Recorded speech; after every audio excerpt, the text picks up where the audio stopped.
Zotin e ka dhënë përgjigjen. Nuk e ka kufizuar Buda Lëllëkun që të durojmë këtë e të kuptojmë në kurrizin ton, kurrizin tuaj o njerëz se çfarë ndodh kur zgjedh apo pranon të vjedh votat një mashtrues, një hajdut dhe njëri i lidhur me krimin si askush në 28 vite si ky që sapo la sallën. Për këtë arsye po na teston Zoti e do të vazhdoj të na testoj derisa të ngrihemi nivelin e sfidës dhe të marrim fatin ton në duart tona. Deri në atë moment, ky do të vazhdoj të pëllas në këtë sallë pa dhënë asnjë llogari. Do të vazhdoj t'ju fyej në përlëndina e në për qytete e në telefon me gjuhën e rrugacit që se ka dëgjuar asnjëri 28 vite nga goja e një kryeministri. Do të vazhdoj t'ju shes sapunin për djath, mos hapjen e negociatave për hapje negociatash, kriminelët për ministrat brendshëm, hajdutët për ministra financash e ekonomie. Do të vazhdoj t'ju ashes mjerimin që ju rritet ditë ditës si sukses të pakundërshtueshëm, pa sigurinë e rrugëve shkollave, si gjendjen më normale në botë, mjerimin e shëndetësisë, si përparim arsimin në ditën e tij më të zezë, si arritje speciale të rilindjes.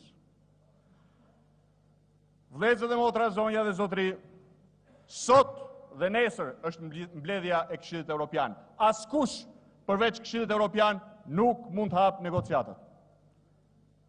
Të hënën dhe të martën Këshilli i përgjithshëm, i përbërë nga ministrat e jashtëm, morin shqyrtim rekomandimin pa kushte të Komisionit Evropian që Shqipërisë t'i hape negociatat. Në muajt pararendës, Edi Rama brodhi cep më cep duke rrahur gjoksin se në Shqipëri nuk ka më krim, nuk ka korrupsion, nuk ka drogë, nuk ka ministrat lidhur me krimin, nuk ka drejtësi të kapur politikisht, se këtu shteti i drejtës funksionon normalisht, e duke kërkuar kësaj se Shqipëria e meriton hapjen e negociatave. Në të njëjtët muaj, edhe ne, opozita, shkuam kryeqytet me kryeqytet, e në veçanti aty ku policit e vendeve anëtare e din fare mirë se që prej ditës që Edi Rama është bërë kryeministër, 3 gjëra janë rritur në vendet e tyre. Eksporti i krimit shqiptar, eksporti i drogës shqiptare dhe numri i shqiptarëve që kërkojnë azil politik apo shkojnë si emigrant paligjshëm. Këto janë 3 arritjet e vetme të Edi Ramës në 5 vite të qeverisjes më të zezë në 30 vite që ka njohur vendi. Qa kërkoni? Si mund të kërkoni hapjen e negociatave në kushte të tilla? Ka qenë pyetja e drejtë, e sinqertë e atyre që nuk kanë kursyer as parat e taksapaguesve të tyre për të ndihmuar Shqipërinë. Që e duan Shqipërinë dhe i duan shqiptarët, por që janë sot më të vetëdijshëm se kurrë se ky vend drejtohet nga një qeveri e lidhur me krimin, dhe që së bashku kanë kapur drejtësinë dhe kanë shkaktuar kolapsin ekonomik, vrasjen e shpresës, që është arsye kryesore për fluksin e emigrantëve drejt vendeve të tyre. Përgjigjja jonë po kështu ka qenë e qartë. Ndryshe, nga ky, që nuk duroj dot se si mbajnë leqet e gënjeshtrave si mbajnë më, dhe e la sallën, ndryshe nga ky, i kemi thënë poshtë, vërtet. Nuk i mohojmë këto probleme të cilat janë rritur e rriten nga dita në ditë. Por kjo është një arsye më shumë që të punojmë së bashku për të zgjidhur ato. Ne kemi nevojë për ndihmën e Europës, kemi nevojë për ndihmën tuaj. Ndaj hapja e negociatave do të ndihmonte, do të cilëte më shumë mbikëqyrje e monitorim, që mos kemi më ministrat brendshëm si Sajmir Tahiri e Fatmir Xhafaj, të lidhur me krimin drejt për drejt apo përmes familjarëve të tyre, që mos kemi më policit shtetit ku gjysma e kupolës është kërkim nga drejtësia si bashkëpunëtore në trafikun e drogës, që mos kemi më një kryeministër, ministrat financave, të ekonomisë, të infrastrukturës, të energjetikës, që vjedhin me kamion përmes partneritetit publik-privat, që është fakt skema pastrimit parave të pista, kemi nevojë për më shumë, jo për më pak Europë.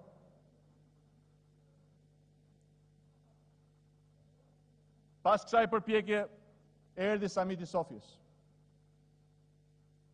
Këtë samit, në samitin e Partisë Popullore Europiane u tha qartë. Konkluzioni është që Edi Rama nuk i ka bërë detyrat e shtëpisë. Ka gënjur, ka mashtruar, edhe ka kërcënuar me Rusi e me Kinë, e me ekstremizëm islamist, e me refugjat, e me çdo lloj kërcënimi, por detyrat e shtëpisë nuk i ka bërë. Ka bërë atë që bën me gangsterët e tij ku shkon fshatrave për të vjedhur vota dhe mendon se kështu do të shkohet në Europë. Duke mashtruar, duke gënjur, duke kërcënuar. Përgjigjen e ka marrë të qartë. Në Europë nuk shkohet duke gënjur. Në Europë nuk shkohet duke mashtruar. Në Europë nuk shkohet duke kërcënuar. Në Europë shkohet vetëm duke përqafuar të vërtetën, dhe e vërteta është ajo që Këshilli i Ministrave e ka vendosur të zezë mbi të bardhë dje. Nuk ka hapje negociatash me Shqipërinë.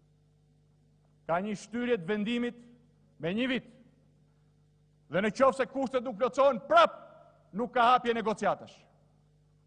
Nuk janë më 5 kushtet fillestare. Janë 13 sa i përket Këshillit të Ministrave të Bashkimit Evropian dhe akoma më shumë sa i përket vendeve anëtare. Qytetarët duhet ta kuptojnë. Vendimin për të hapur negociatat e marrin vendet anëtare. Mjafton një vend anëtar të shfaq rezerva dhe vendimi nuk merret. Vendet anëtare kanë insistuar, më i madhi ndër vendet anëtare. Gjermania ka insistuar që jo vetëm do të ketë një kontroll rigoros të plotësimit të 13 kushteve. Jo vetëm Komisioni Evropian do ta bëjë nga fillimi detyrën, prandaj vjen korrik, jo për të krejur bishtin Edi Ramës, tradhtarit të interesave të shqiptarëve, që për Fatmir Xhafën, për Agron Xhafën, për Salmih Tahirin, janë mbyllur negociatat të shqiptarëve këtë vit, po për të kontrolluar kushtet dhe zbatimin e tyre. Dhe sa kohë kemi një ministër të brendshëm, i cili harxhon gjithë kohën e tij duke mbrojtur vllajën e tij kriminal droge, sa kohë kemi paraardhësin e tij në liri, sepse Edi Rama tmerrohet në qoftë se ai shkon atje ku e ka vendin dhe bilbilos për rolin e Edi Ramës në mbulimin e Shqipërisë me kanabis dhe kthimin e saj në eksportuesin kryesor të drogës në Europë, për sa kohë që kemi një qeveri që nga mëngjesi deri në darkë planifikon vetëm vjedhjen e shqiptarëve dhe të pronave të tyre, siç po ndodh me teatrin kombëtar për të pastruar paratë e drogës, qershori vitit tjetër do jetë edhe më keq se ky qershor. Europa na ka bërë të qartë, është në dorën tuaj, shqiptar. Është në dorën tuaj. Nëse doni Europën, duhet të luftoni krimin, duhet të luftoni korrupsionin, duhet të luftoni drogën, duhet keni gjyqtar dhe prokuror që nuk mbrojnë, po ndëshkojnë politikanët e lidhur me krimin, politikanët e korruptuar që zhvasin vendin, buxhetin e shtetit dhe pronat e vendit. Nuk është kot, edhe kushti shtesë që ka hyrë i qartë si drita diellit. Europa nuk do të tolerojë më zgjedhje si këto që ka bërë Edi Rama. Zgjedhjet manipuluara, votat blera, angazhim të ushtrisë së kriminalëve dhe narkotrafikantëve për të shkatruar vullnetin e qytetarëve shqiptarë, sepse ja ku na sjell në një kabinet, në një kryeministër i cili nuk ka asnjë përgjegjësi para njerëzve. Vjen këtu dhe flet si ema Zeqos, majë thanës, sepse nuk ka asnjë përgjegjësi ndaj qytetarëve. Nuk e lidh asgjë me fatin tuaj. Dhe e lidh gjithçka me një grusht kriminalësh dhe oligarkësh me cilët ka marrë pushtetin dhe për cilët e ka pushtetin bashkë me veten e tij.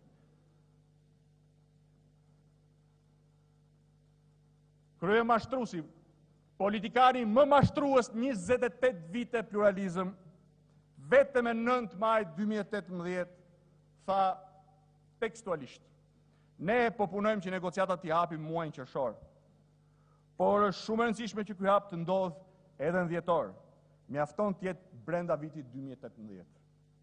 Kjo sepse vitin e ardhshëm është periudhë zgjedhjesh në Bashkimin Evropian dhe Unioni mund të përballet me një sër ndryshimesh, gjë që mund të komplikojnë rrugën tonë drejt integrimit.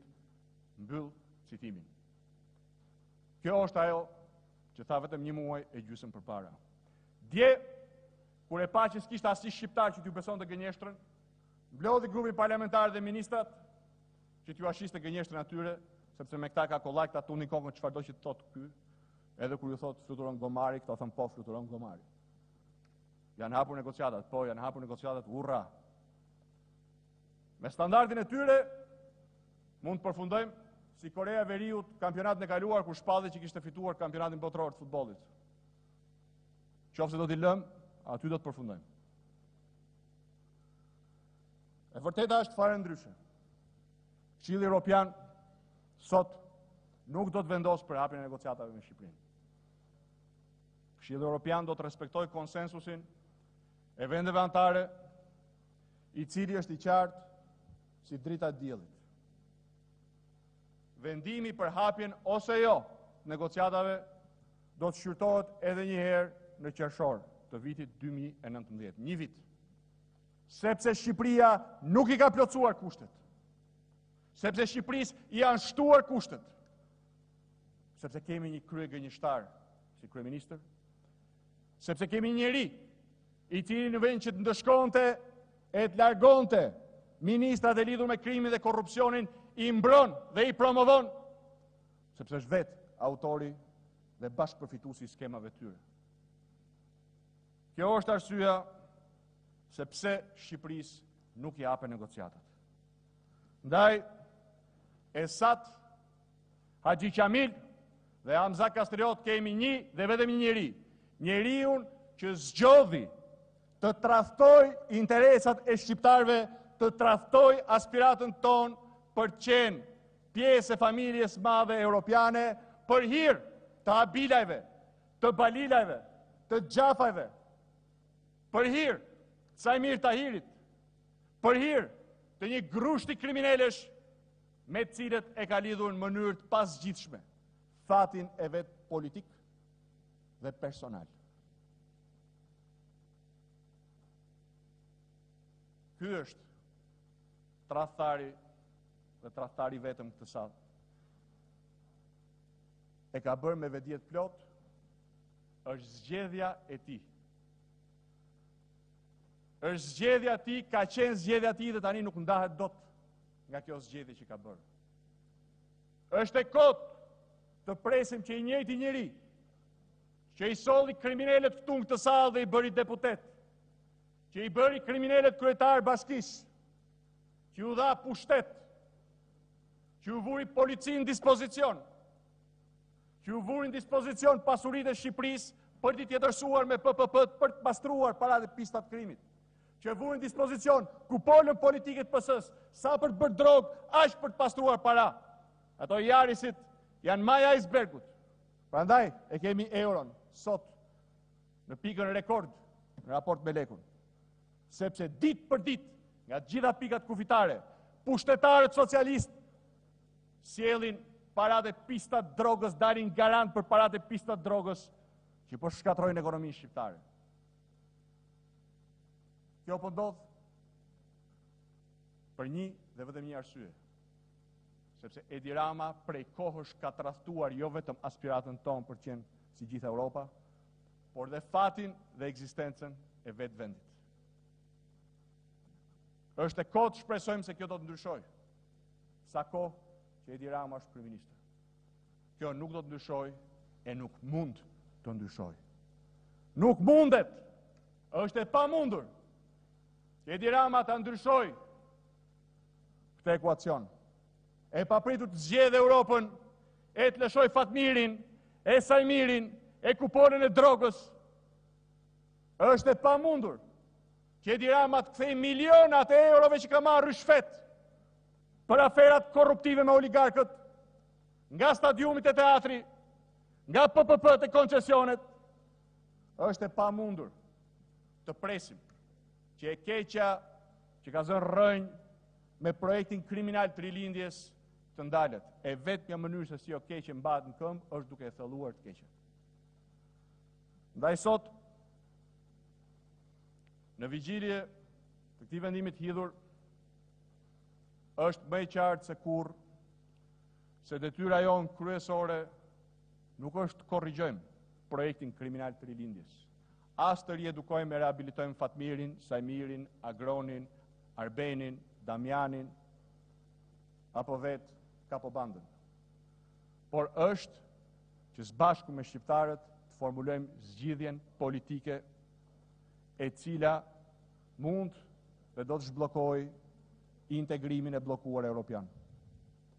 Kjo zgjidhje politike, padyshim, nuk mund të kaloj pa përfshirjen e socialistëve të ndershëm shqiptar. Të atyre që nuk kanë tavolinat e tyre po aq të varfra sa dhe të pjesës tjetër të popullsisë, frutet e helmuara të bashkëpunimit me krimin. Të atyre që nuk e lidhin ekzistencën e tyre nga mëngjesi deri në darkë me shoqërinë me kriminal.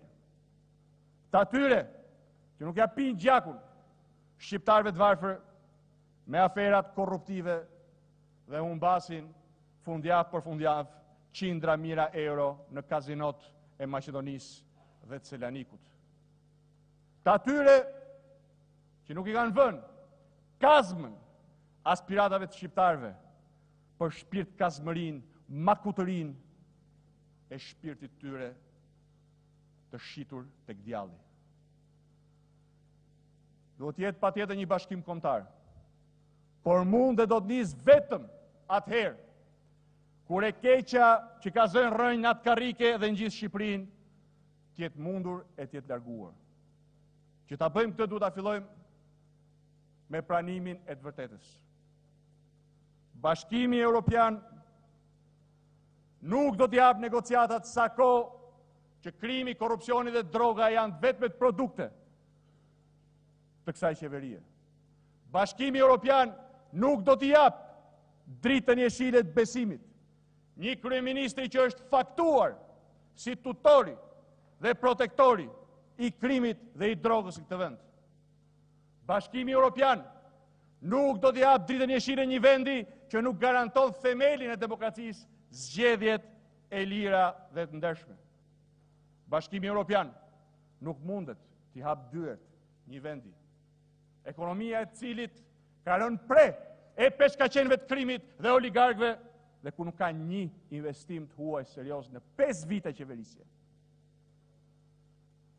Dhe ku oligarkët fitojnë gjithçka, nga PPP-t deri te tendrat e zyrave të qeverisë, duke rënuar e shkatëruar biznesin e vogël të mesme e të mesëm, shtyllën e ekonomisë nga dita në ditë, duke shkaktuar papunësi, varfëri, rritje të çmimesh, rritje të kostos jetesës dhe dëshpërim.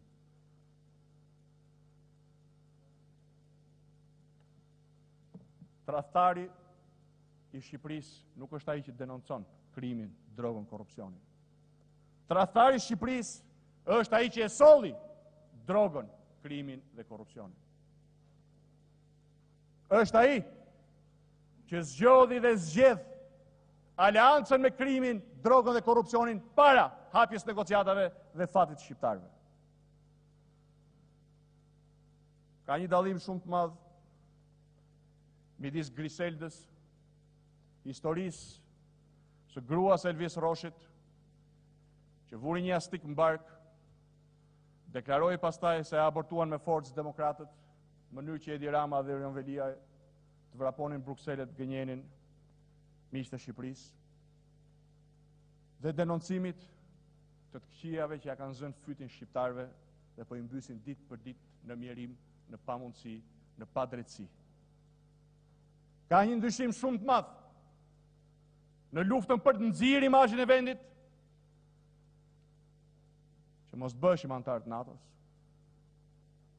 që mos hiqeshin vizat për shqiptarët. Dhe përpjekjes për t'ju thënë europianëve që ndryshe nga ky, që mban me të padrejtë skeptrin e kryesunduesit vendit, ne opozita i njohim problemet tona, e dim që pa i zgjidhur ato nuk ka Europë, jemi këtu për t'ju kërkuar ndihmën tuaj dhe të bashkëpunuar me ju, me vizionin ton dhe platformën ton, dhe mbi të gjitha me pastërtinë tonë për një Shqipëri të çliruar nga krimi. Qeverisja e kapur nga krimi, drejtësia e kapur nga qeveria, ekonomia në faliment, janë tre fundamentalet pa zgjidhjen e këtyre tre problemeve nuk mund ketë Shqipëria Europiane. Ja çfarë thot Gjermania 24 orë pas marrjes së vendimit për mos hapjen e negociatave dhe shtyrjen e vendimit për hapjen e negociatave apo jo deri në qershor. Citoj: si duhet lexuar vendimi i Këshillit Evropian. Deri në qershor 2019 nuk ndodh asgjë sa e përket negociatave. Vendet duhet bëjnë detyrat e shtëpisë, implementimi do të vëzhgohet dhe vlerësohet nga Komisioni. Është e paqartë se çfarë do të ndodhë në qershor 2019, por jo negociatat. E qartë është vetëm që Këshilli si edhe këtë vit, edhe në qershor 2019, do të merret me paketën e zgjerimit dhe do të nxjerrë përfundimet. Konferenca e parë e negociatave mund të bëhet në fund të 2019-s vetëm në varësi të progresit arritur dhe aprovimit nga Këshilli. Procesi negociatave pra vazhdon dokumenti të cilin e citoj fjalë për fjalë, fillon në fund 2019 gjithmonë nëse janë arritur përparimet e nevojshme sipas pikpamjes së Këshillit. Vendimi për hapjen e negociatave në konferencën e parë, vijon dokumenti zyrtar gjerman, është edhe në varësi të procedurave të parlamenteve kombëtare.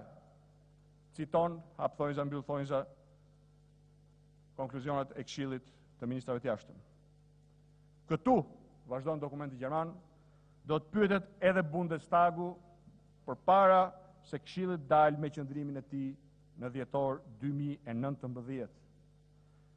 Kjo do të thotë, përfundon dokumenti zyrtar gjerman, nuk ka hapjet negociatave përpara se të ketë një vendim të Bundestagut, që natyrisht është edhe e drejta dhe detyrimi kushtetues i parlamentit gjerman. Gjithë pjesa tjetër është propagandë bajate. E atyre që nuk shohin krimin, korrupsionin dhe drogën, e atyre të cilët po mundohen që dhe dështimin e tyre ta shesin si sukses. Të atyre që ja kemi thënë dhe ja përsërisim që në këtë mënyrë nuk ndihmoni as Edi Ramën, as Shqipërinë. Realiteti është ky. Kjo është e vërteta.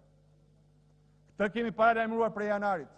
Këtë paralajmërova këtu, nga kjo foltore, kur u ktheva nga Sofia.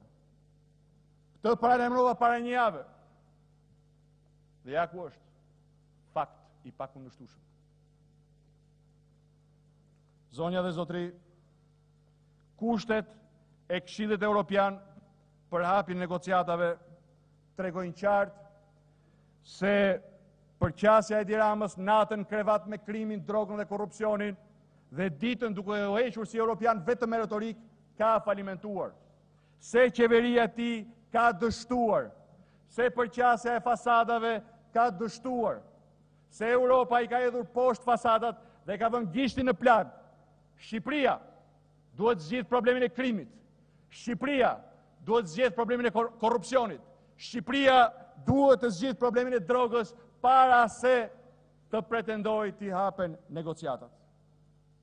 2 vjet më parë e njëjta histori. Pas 2 vjetësh e njëjta histori. Tani duhet presim të paktën dhjetorin e vitit 2019. Dhe kjo vetëm nëse përsëri i plotësojmë kushtet. Pra, ky nuk është lajmi më i keq. Lajmi më i keq nuk është shtyrja. Deri në dhjetor 2019-s, lajmi më i keq është që në qoftë se nuk e ndrojmë, nuk e largojmë të qeveri, rezultati do të jetë i njëjtë. Prap do të mblidhemi në këtë sallë me Kim Il-sungun, që do të përtas fitore, bashkë me TV-qelet e tij, dhe me një Shqipëri akoma më të varfër, akoma më të padrejt, akoma më të zbrazur. Prandaj, sot është dita ta themi qartë dhe hapur se Edi Rama dhe qeveria ti me aktin e djeshëm ka falimentuar në çdo aspekt. Është i vetmi kryeministër 28 vite që nuk ka asnjë arritje të vetme sa i përket integrimit evropian të Shqipërisë. Është e vetmja qeveri e cila e kapur thellësisht nga interesat e krimit të oligarkisë vetëm sa do e thelloj të keqen në qofse e lëm të vazhdoj. Prandaj, mundësia jonë e vetme për të ecur përpara është ta ndryshojmë sa më parë, ta largojmë sa më parë. Dhe kjo nuk mjafton vetvete. Na pret një detyrë shumë më e madhe. Nuk shkohet në Europë duke u sjellë si satrap oriental. Nuk shkohet në Europë duke u sjellë si klona me fasada, ekspozita, atlete dhe poture për të mbuluar krimin, drogën, korrupsionin. Nuk shkohet në Europë duke vjedhur, varfruar popullin tënë gjithë ditën me tabjate orientale dhe një herë në muaj duke bredhur në kryeqytete e duke folur si europian. Sepse ja kanë pirë lëngun, e din që ky që flet si europian nuk është gjë tjetër veçse një despot i vogël oriental që po shkatron themelet e bashkëjetesës demokratike, zgjedhjet, shtetin ligjor, të drejtat dhe liritë themelore të njerëzit. Prandaj, duhet ta kuptojmë mirë se thjesht dhe vetëm largimi i Edi Ramës nuk është zgjidhja. Pa largimin e tij nuk mund të ketë zgjidhje. Po dhe vetëm largimi i tij nuk është zgjidhja. Ajo që na lypset është një përqasje krejt e re. Një përqasje europiane. Një qeverisje europiane. Një sjellje europiane ndërtuar mbi kultin e të vërtetës, jo kultin e gënjeshtrës. Mbi transparencën, jo errësirën. Si ajo që shoqëron çdo vendim duke përfshirë atë për grabitjen e teatrit kombëtar, si vendimi i fundit, makut, i klikës hajdutën pushtet. Duhet pra të përqafojmë vlerat europiane. Pa përqafuar vlerat europiane, Europa vetëm do na largohet ditë pas dite.